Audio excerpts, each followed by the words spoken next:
Assalamualaikum warahmatullahi wabarakatuh. Hai, apa kabar kalian semua? Semoga selalu diberikan kesehatan dan dilimpahkan rezekinya. Amin, amin ya robbal alamin. Selamat datang di channel Nisa Story. Bersama saya Nisa tentunya, yang akan setia menemani hari-hari kalian dengan kisah-kisah yang menarik. Dan semoga bisa menghibur. Kali ini Nisa akan menceritakan kisah yang berjudul Suamiku yang selalu dihina ternyata orang kaya, episode pertama. Sebelum lanjut ke ceritanya, Nisa berharap untuk subscribe channel ini dan aktifkan juga lonceng notifikasinya ya, biar kalian gak ketinggalan cerita terbaru dari Nisa. Biar gak penasaran, langsung saja kita ke ceritanya.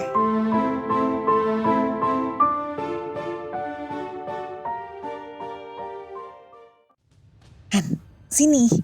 Aku mengintip dari celah pintu kamar ibu setelah terdengar Mas Kevin, kakak iparku, memanggil suamiku. Enggi mas. Mas Hansamu terlihat langsung menuju Mas Kevin yang tengah ongkah-ongkah kaki di sofa. Di sebelahnya ada Mbak Vivi, istri Mas Kevin, yang sedang asik memainkan ponsel. Seperti sebelum-sebelumnya, aku selalu gelisah saat Mas Hansamu berhadapan dengan kakak-kakak iparku. Mereka selalu merendahkan Mas Hansamu, mentang-mentang suamiku bekerja sebagai penjual sayur di pasar. Mereka memandang sebelah mata. Dua kakak iparku memang mapan secara pekerjaan. Mas Kevin bekerja sebagai manajer di perusahaan retail besar di kota ini. Sementara Mas Darwin, suami Mbak Rara, memiliki usaha kuliner warisan dari orang tuanya. Mas Hansamu, awalnya aku ingin berontak saat 2 bulan lalu almarhum ayah menjodohkanku dengannya yang berkulit coklat. Terlebih saat aku tahu jika ekonominya malah jauh di bawah keluargaku. Namun, aku tidak sampai hati jika harus mengecewakan ayah. Ini, aku ada baju buat kamu, kata Mas Kevin sambil mengeluarkan kresek hitam ke arah Mas Hansamu. Wah, alhamdulillah, makasih banyak Mas Kevin. Mas Hansamu terlihat girang, sementara aku di sini menelan ludah. Tidak hanya sekali kakak-kakak iparku memberikan barang atau makanan kepadaku dan Mas Han. Tapi mirisnya apa yang diberikan mereka hampir semuanya tak layak pakai dan konsumsi. Ya, Mas Kevin menjawab malas. Han, nanti malam kan ada acara keluarga. Kamu pakai baju itu. Jangan malu-maluin kayak acara minggu lalu. Malah pakai baju kusam yang cocoknya jadi keset. Mbak Vivi menimpali. Ucapan wanita itu terdengar sangat ketus. Seperti biasanya. Ingin aku menghampiri, tapi aku tak ingin membuat keributan. Iya mbak, jawab Mas Han dengan sopan. Ya sudah, cepat sana. Lama-lama lihat kamu, aku malah jadi inget Tirno. Tirno siapa sayang? Tanya Mas Kevin. Itu pemulung yang sering lewat depan rumah mas. Sontak gelak tawa menggema di ruang TV tersebut. Aku menggeram kesal. Sakit hatiku saat lagi-lagi Mas Han mendapatkan perlakuan seperti itu oleh kakak ipar dan saudaraku sendiri. Ingin aku mencakar muka Mbak Vivi dan Mas Kevin. Tapi tidak pernah aku punya keberanian. Apalagi tak pernah ada yang membela aku selain Mas Han. Hei, ngapain di situ? Tanya Mas Han yang tiba-tiba berada di depan pintu kamar ibu. Pria itu tersenyum, wajahnya biasa saja, seolah tidak tersentuh emosi. Pandanganku terjatuh pada kantong kresek yang dipegang Mas Han. Lalu segera aku meraih benda itu dan melihat isi di dalamnya. Sekilas baju itu tidak sesuai dengan apa yang terbersit di benak. Pakaian itu layak dipakai dan terlihat bagus. Tumben. Kamu kenapa sih? Mas Han mengernyit. Kamu jangan dekat-dekat sama mereka mas, ucapku. Loh, kenapa? Mereka sudah jadi keluarga aku sekarang, Nad. Keluarga kita. Iya, tapi aku gak suka sama cara mereka memperlakukan kamu. Mas Han hanya menanggapi ucapan kesalku dengan senyuman, seperti sebelum-sebelumnya. Nanti habis acara langsung pulang, kataku ketus. Iya, terserah kamu saja. Aku kembali masuk untuk membersihkan kamar ibu. Beliau saat ini sedang ikut Galuh dan calon istrinya mencari cincin tunangan. Malam pun tiba, acara makan-makan dimulai selepas maghrib. Banyak makanan terhidang di atas meja. Meja panjang itu ramai sekali. Hanya saja ada yang kurang. Kalau saja ayah masih ada, pasti aku tidak kesepian di tengah keramaian ini. Aku menoleh Mas Han yang makan dengan lahap di sampingku. Aku menyentuh pahanya agar dia tidak makan selahap itu. Tambah lagi Han, kapan lagi bisa makan enak kan? Ucap Mbak Rara kakak keduaku. Iya mbak, tapi harus tahu diri. Habis makan langsung bantu Mbok Minda cuci piring. Timpal Mbak Vivi yang disambut tawa oleh semua orang, tak terkecuali ibu dan adikku Galuh. Mas Han mengangguk dan tersenyum kaku. Tukang cuci piring udah ada, ngapain Mas Han nyuci piring? Itu pekerjaan pembantu di sini. Aku akhirnya menimpali. Lah, kan suamimu cocoknya menjadi pembantu, Nad. Timpal Mbak Rara. Lagi-lagi tawa di ruang makan itu menggema. Aku mengetatkan geraham seraya meremas sendok di tangan. Ingin sekali aku melempar piring ke muka mereka. Tapi Mas Han segera menyentuh tanganku dan menggeleng pelan sambil tersenyum tipis. Kalian selalu saja merendahkan Mas Han. Gitu aja marah, balas Mbak Vivi. Sudah, Nadia, kakak kamu hanya bercanda, jangan diambil hati. Salah ibu. Bercanda? Aku menatap ibu, tidak percaya dengan ucapannya. Acara santap malam selesai, selanjutnya adalah membicarakan konsep acara yang akan dilaksanakan bulan depan. Mbak Vivi maju ke depan, aku tidak tahu apa yang akan dia lakukan di sana. Estimasi dana untuk acara Galuh dibutuhkan sekitar 600 juta, kata Mbak Vivi yang seketika membuatku menganga. Mbak, bukannya belum kita bicarakan seperti apa konsep pernikahan Galuh nanti? Tanyaku, kami belum berdiskusi apa-apa. Kamu salah, Nad. Kami udah bicarain semalam dan perlu biaya sekitar 600 jutaan. Tenang aja, kamu sama suamimu gak perlu nyumbang apa-apa. Jadi mereka sudah membicarakannya. Kenapa mereka tidak melibatkanku? Semakin kesini, semakin aku merasa tidak dianggap di keluarga ini. Aku bagaikan orang asing saja. Ya harus nyumbang lah, sahut Mbak Rara. Emang bisa nyumbang apa? Tukang angkut sama cuci piring. Untuk kesekian kalinya tawa mereka berderai setelah menjadikan Mas Han jadi bahan tertawaan. Aku memejam dengan rasa gerah menguasai dada, lalu menghadap pada Mas Han yang ternyata memperhatikanku. Laki-laki itu tersenyum. Selanjutnya Galuh yang maju ke depan, laki-laki itu menunjukkan ponsel yang layarnya hanya berisi nomor rekening. Ditunjukkan kepada orang-orang yang tengah berkumpul. Ini nomor rekening Galuh, silakan yang mau nyumbang, ucap Galuh. Om Irwan sedang ada kerjaan jadi gak bisa hadir. Dia udah transfer sebanyak 10 juta. Aku menyayangkan acara keluarga yang dijadikan ajang pamer. Ingin aku protes, tapi pasti aku akan jadi bulan-bulanan. Semua orang bertepuk tangan ketika Galuh memperlihatkan buku transfer Om Irawan kakak ibu. Mas sudah transfer Gal, ucap Mas Kevin. Galuh segera melihat ponselnya. Dia tersenyum sebelum akhirnya menunjukkan angka yang ditransfer Mas Galuh.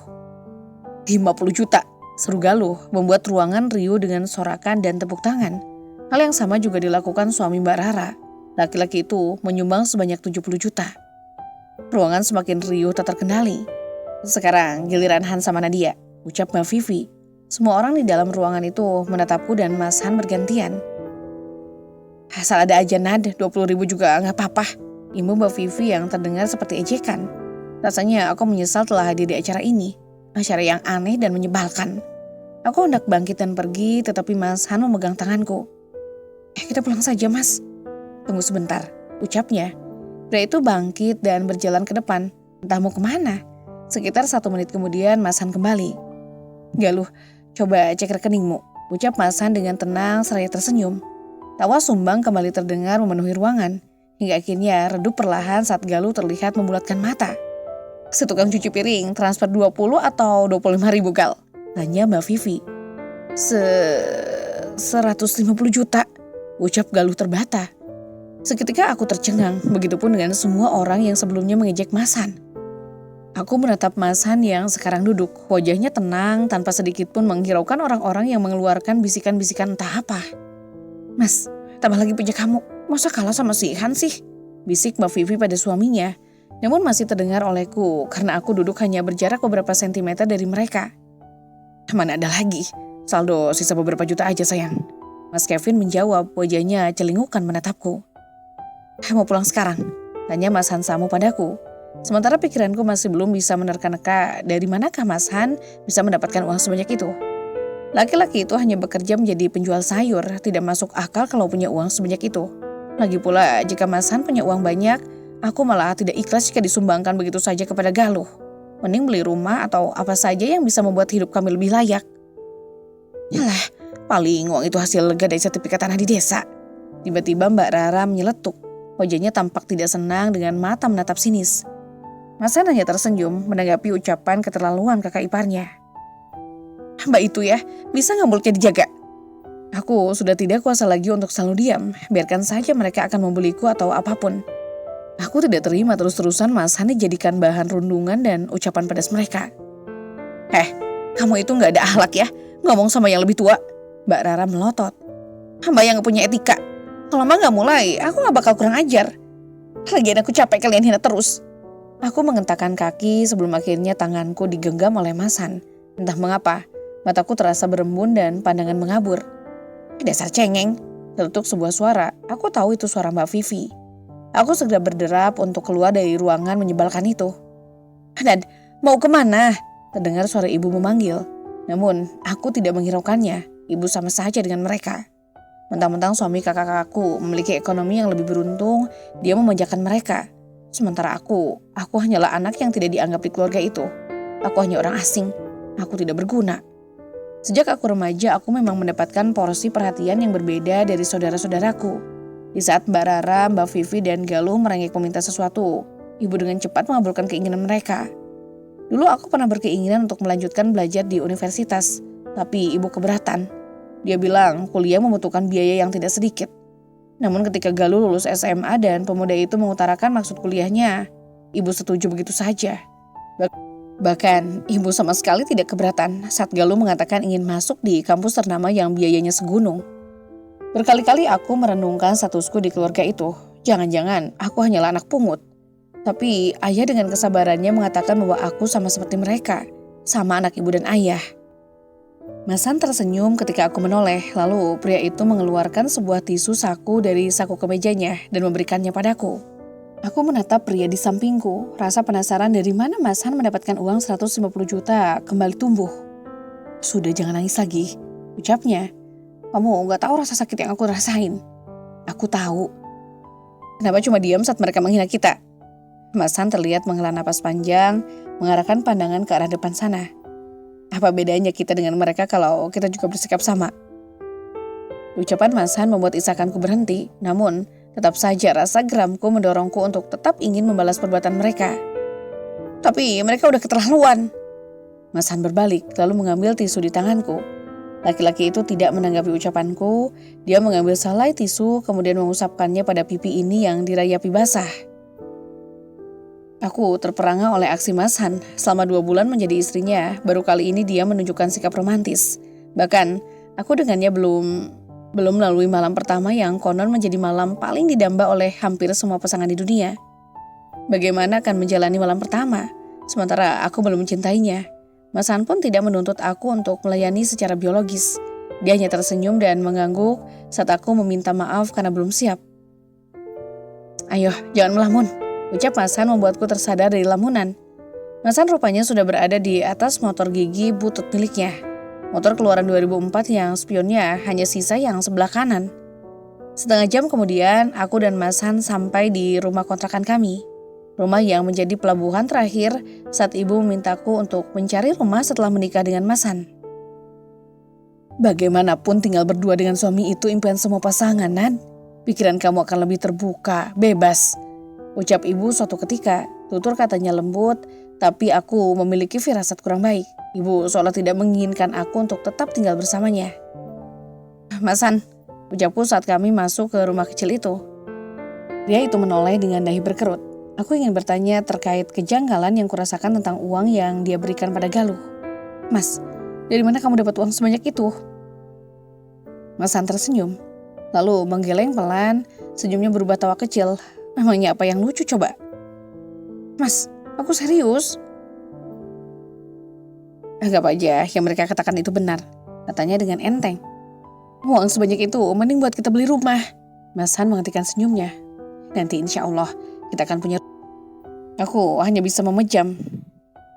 Lalu mendengkus kesal sebelum akhirnya masuk ke kamar dan mengempaskan tubuh di atas kasur bebel milikku. Aku bangun tidur, tetapi Mas Han tidak terlihat di lantai di mana dirinya semalam tidur. Aku bangkit dan terdengar suara minyak goreng di dapur. Mas Han pasti sedang memasak. Harusnya dia membangunkanku. Segera aku berdiri untuk membersihkan diri dan menunaikan kewajiban 2 rakaat. Setelah sholat, aku menghampirinya di dapur. Dia tersenyum. "Kenapa gak bangunin aku?" "Kamu nyenyak banget. Sini aku yang masak." "Udah selesai," balasnya, lalu mengambil 2 piring sebagai wadah nasi goreng yang dia masak. "Hari ini aku gak kerja," ucapnya setelah meletakkan 2 piring nasi goreng di meja. "Kenapa?" "Kamu mau ikut jalan-jalan?" Aku mengenyit.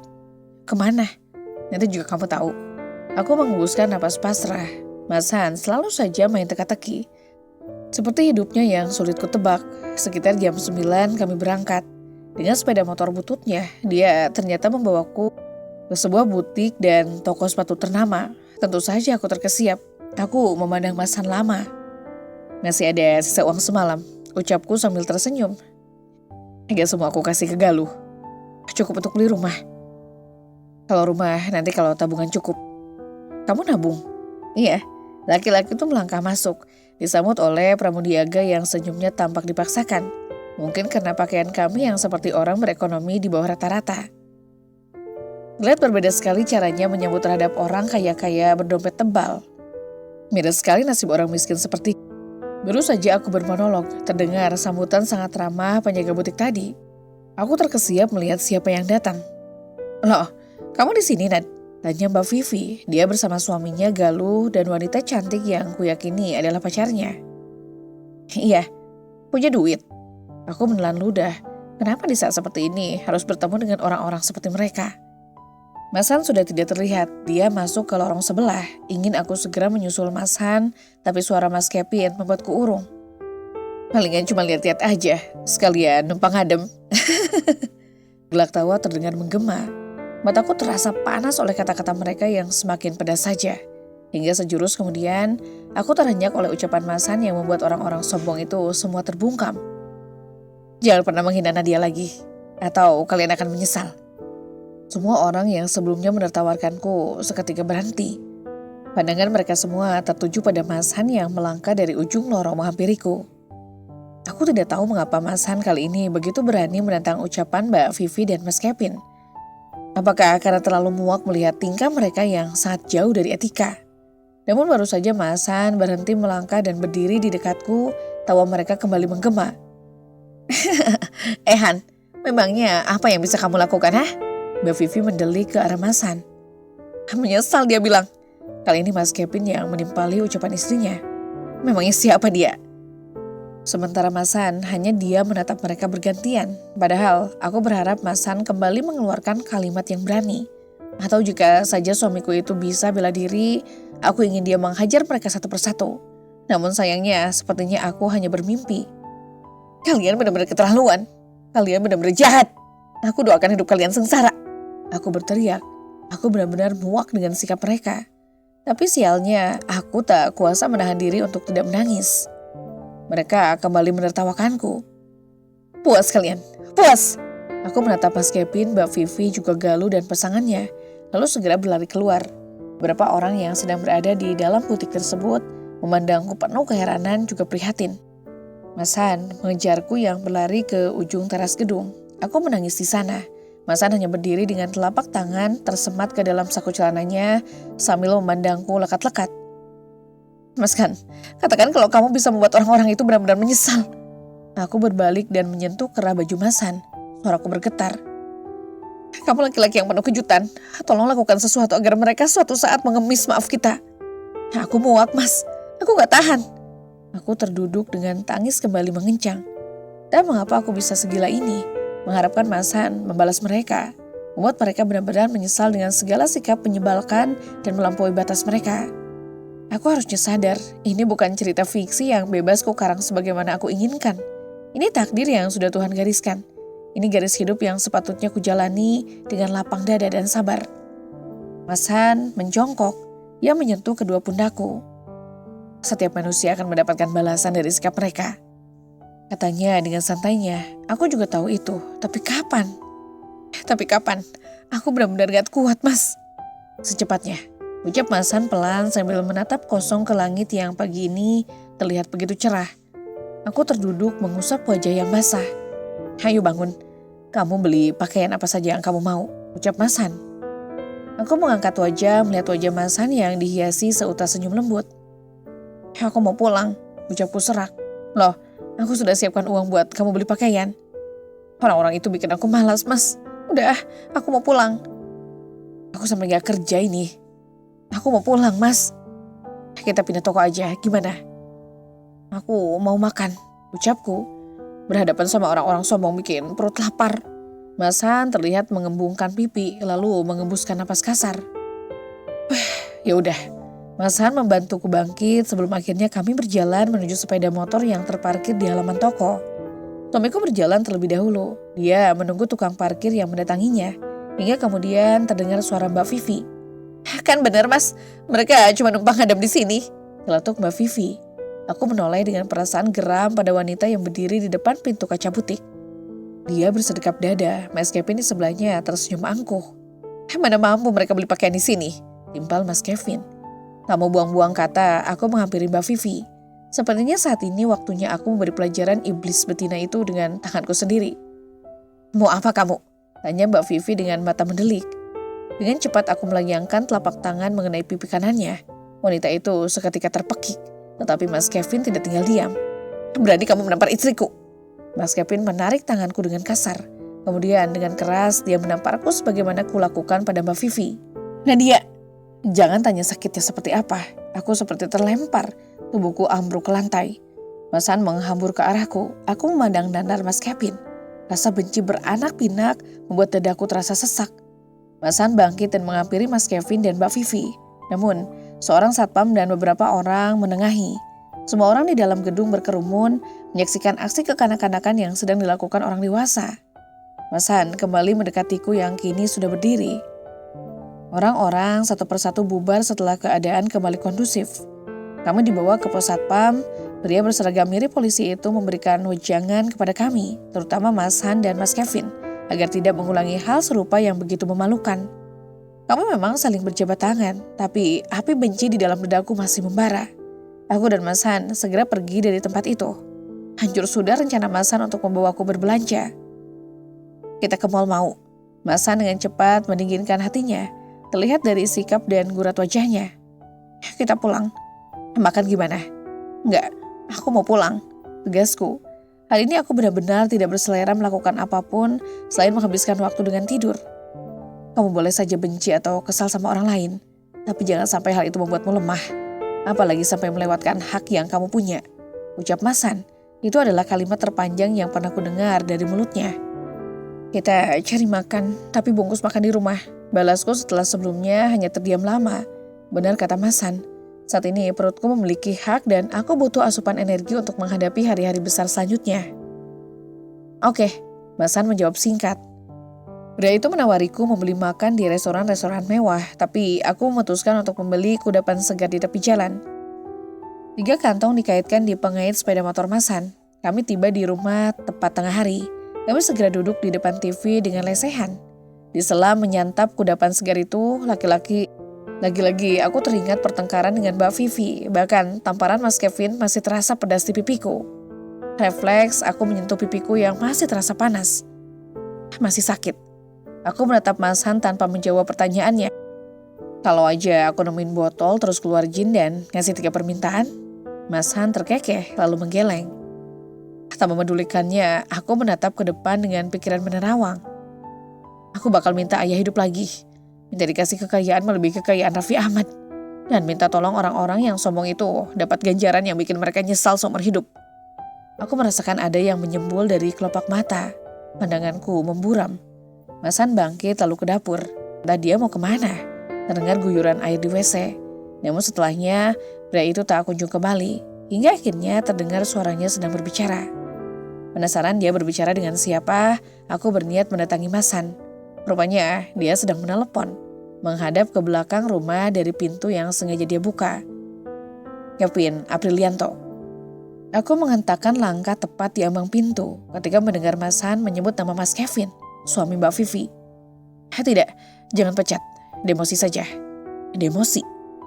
Dadaku berdegup kencang mendengar percakapan Mas Han yang entah dengan siapa. Ya, turunkan jabatannya. Mas Han menyahut pelan. Tetapi cukup bagiku untuk mendengarkannya dengan sangat jelas.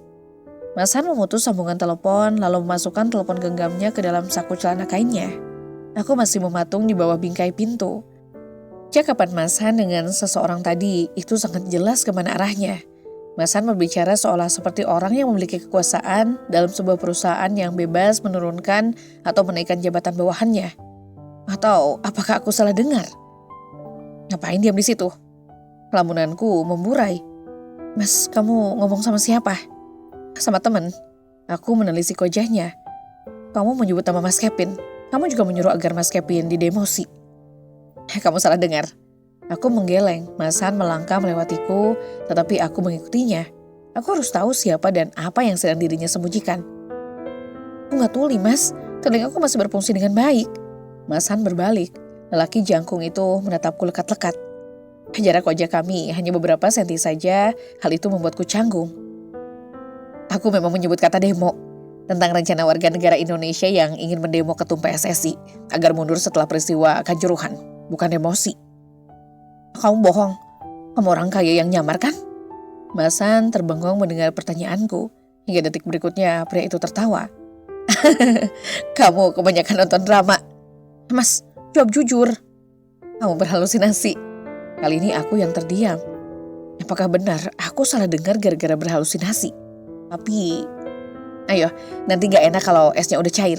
Mas Han sudah duduk di dekat kudapan segar yang tadi kami beli. Pria itu menyantap makanan berisi aneka buah-buahan tersebut dengan lahap. Aku melangkah mendekat ke arah Mas Han. Aku memang pernah menonton film yang pikiran bahkan pendengarannya terganggu karena terlalu banyak berhalusinasi. Apakah aku juga berada pada situasi seperti itu?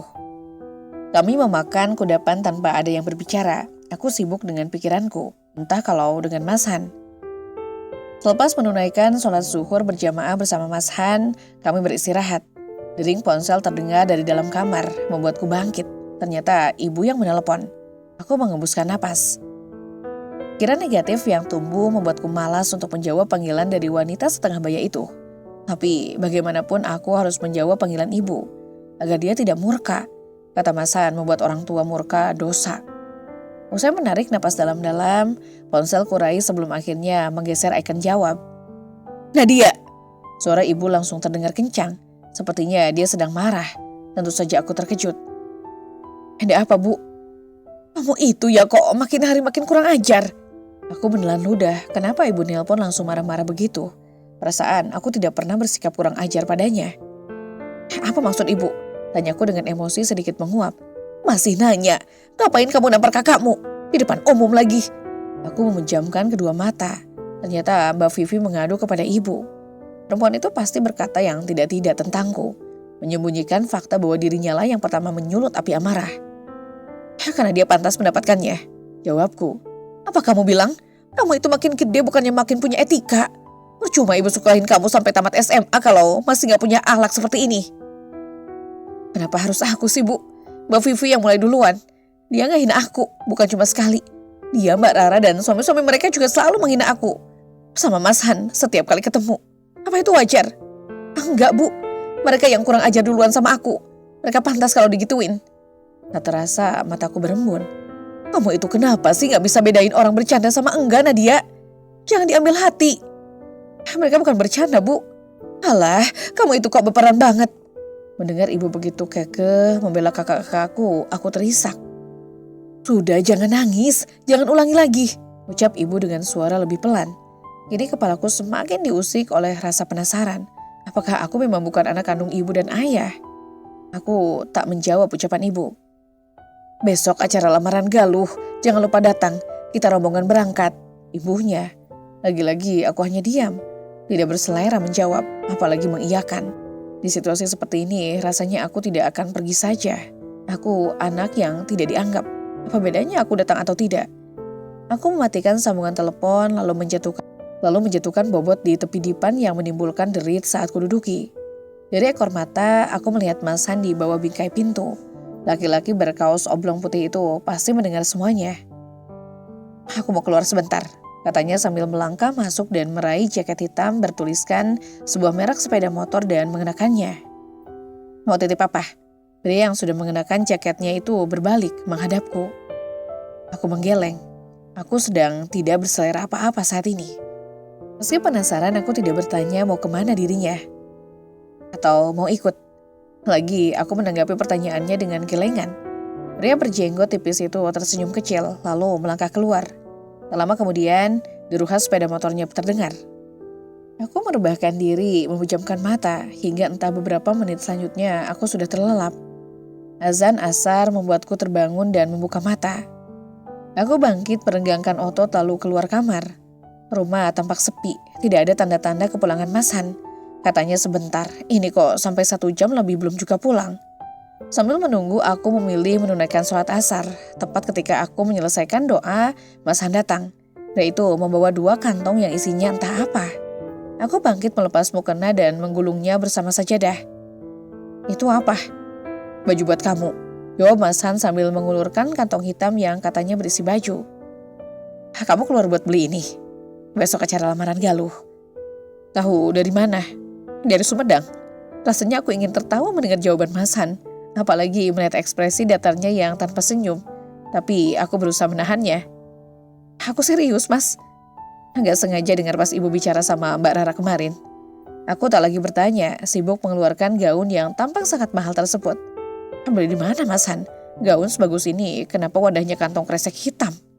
Mas Han juga menenteng sebuah kantong berwarna serupa, tapi dia tidak membukanya. Lelaki itu keluar setelah melepas jaket. Selepas maghrib, aku dan Mas Han berangkat ke rumah ibu. Kami akan berangkat ke rumah calon istri Galuh sebelum Isya. Sesampainya di rumah ibu, aku benar-benar tak menyangka dengan apa yang aku pandangi. Semuanya tidak ada satupun yang tertinggal. Mereka berseragam. Itu Nadia sama suaminya, tetuk Om Irwan. Lihat, bahkan Om Irwan pun menggunakan baju yang warna dan motifnya sama dengan yang orang-orang pakai. Hanya aku dan Mas Han yang berbeda.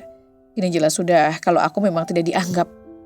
Mataku berkaca-kaca, aku ingin menangis dan pulang.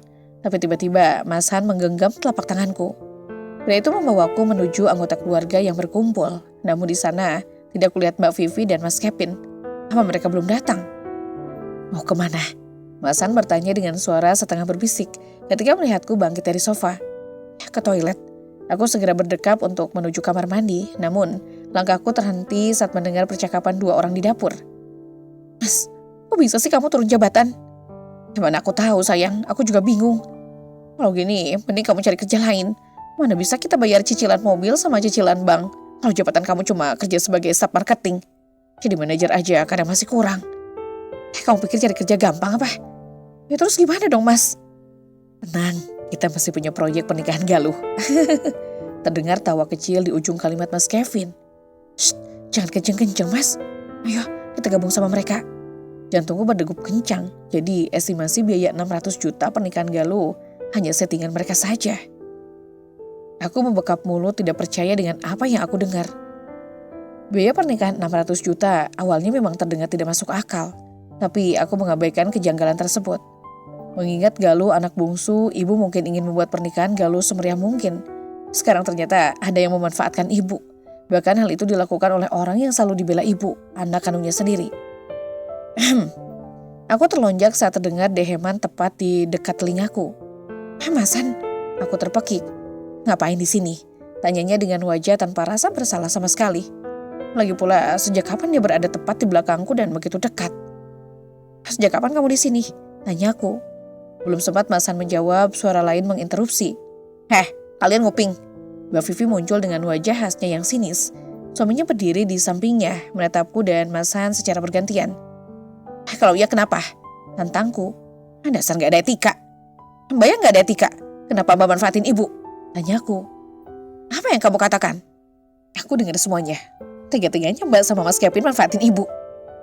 Aku gak manfaatin ibu kok. Aku hanya manfaatin peluang yang ada. Ucap Mbak Vivi lalu tertawa kecil dengan tatapan mengejek ke arahku.